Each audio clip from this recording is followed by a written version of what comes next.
Do you know America's number 2 cancer killer is colon cancer? Second from the top, right after lung cancer. But the vast majority of colon cancers can be prevented if you get screened. But sadly, there's a lot of you that are uncomfortable with the idea of a colonoscopy. Now's the time to talk about it because March is Colorectal Cancer Awareness Month, and cancer doctors are saying, hey, get over it, get screened. And with us now is Dr. Mark Whiteford from Providence Cancer Center. Let's start with risk factors for colon cancer, Dr. Whiteford, if we can. What are the risk factors that we cannot change? Well, that's a great question. The first thing is you can't change your age. If you're 50, it's time to get screened.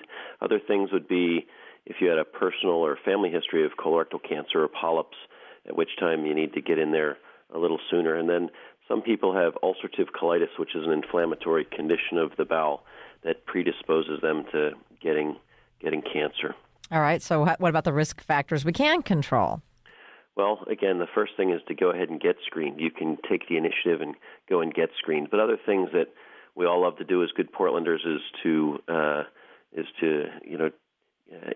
strive for a diet that's high in fiber, low in fat, exercise regularly, and stop smoking. What sort of symptoms? Do you get symptoms if colon cancer is invading you? Well, yes, there are symptoms that you do need to bring to the attention of your doctor. The things you'd think of course, are blood in the stool, blood in the toilet paper, progressive changes in your bowels, tending towards constipation or diarrhea, and something like that doesn't go away after a couple months, or having a low blood cell count. Now, sadly, most early cancers and polyps have no symptoms at all, and this is a silent disease, and that's why we really push people to get a screening test.